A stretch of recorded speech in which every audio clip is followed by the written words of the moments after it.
తరిత దిజం తరిత జం తరిత తక దిజం తరిత దిజం తరిత జం తరిత తక దిజం తరిత దిజం తరిత జం తరిత తక దిజం తరిత దిజం తరిత జం తరిత తక దిజం తరిత తక దిజం తరిత తక దిజం తరిత తక దిజం తరిత కనుక జను తక దిక్కు తది గణత తక తది గణత తది గణత దిగణత గణత తక దిక్కు తది గణత తక తది గణత తది గణత దిగణత గణత తక దిక్కు తది గణత తక తది గణత తది గణత దిగణత గణత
ఆంధ్ర ప్రాంతంలోనే కాదు, దేవాలయాల్లో చేసేటువంటి ఆరాధనా నృత్యాలని ఆధారంగా చేసుకొని నటరాజు రామకృష్ణ గారు రూపొందించినటువంటి ఈ ప్రక్రియ ఇది.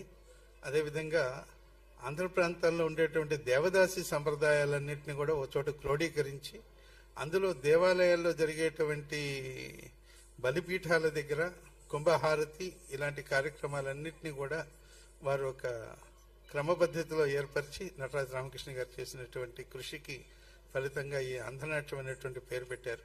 అనంతర కాలంలో దీన్ని దేవదాసి నృత్యం ఈ రకరకాల పేర్లతోటి ఈ సంప్రదాయాన్ని అందరూ కూడా చెప్తున్నప్పటికీ కూడా నటరాజు రామకృష్ణ గారి యొక్క తొలి కృషి ఈ ఆంధ్రనాట్యాన్ని మళ్ళా తిరిగి బహుళ ప్రచారంలోకి తీసుకురావడానికి ఆయన వారసులుగా కళాకృష్ణ గారు కూడా చేసినటువంటి కృషి ప్రశంసనీయం.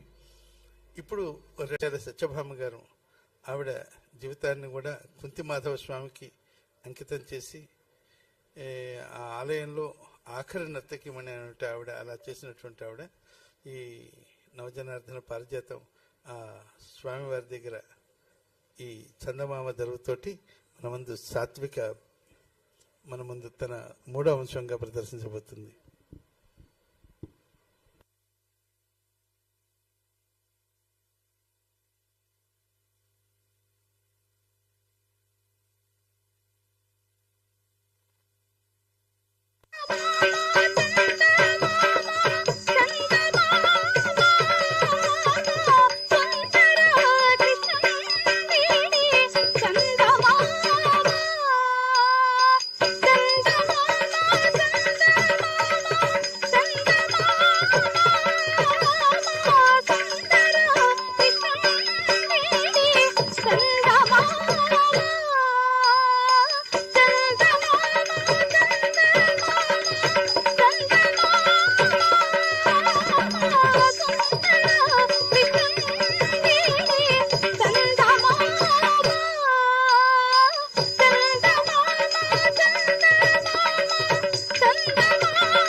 धिमी धिमी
రమణుడేడే చందమామ వాసిగా పీఠికాపురమున చందమామ వాసుడైన కుంతి మాధవుడే చందమామ వాసిగా పీఠికాపురమున చందమామ మాధవుడే చందమామ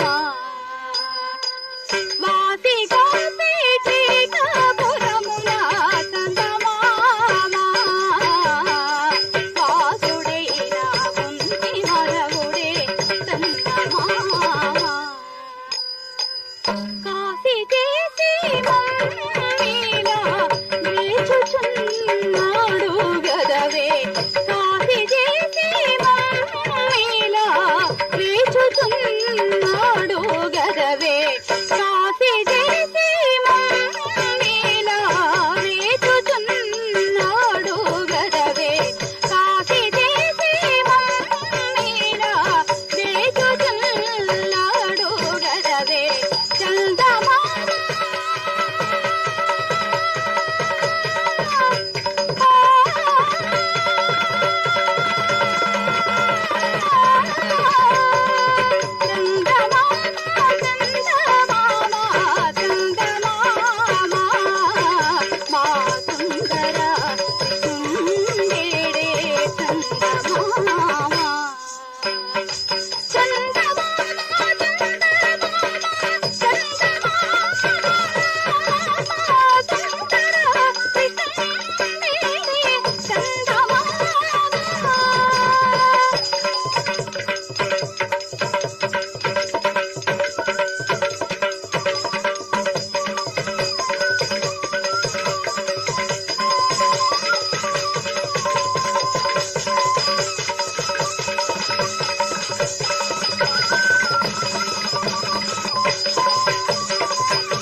కొన్ని చూసిన తర్వాత వెంటనే మాట్లాడాలని కూడా అనిపించదు. ఎందుకంటే ఆ అభినయంలో ఆ రసాస్వాదంలో పడిపోయిన తర్వాత మామూలుగా చక్కగా కమ్మగా మామిడికాయ పప్పు చేసుకొని ఆ టెంక చిక్కుతూ కళ్ళు మూసుకుంటే ఆ రసాస్వాదనం ఇంకా ఆ తర్వాత ఇంకా మాటలు ఉండవు అనమాట.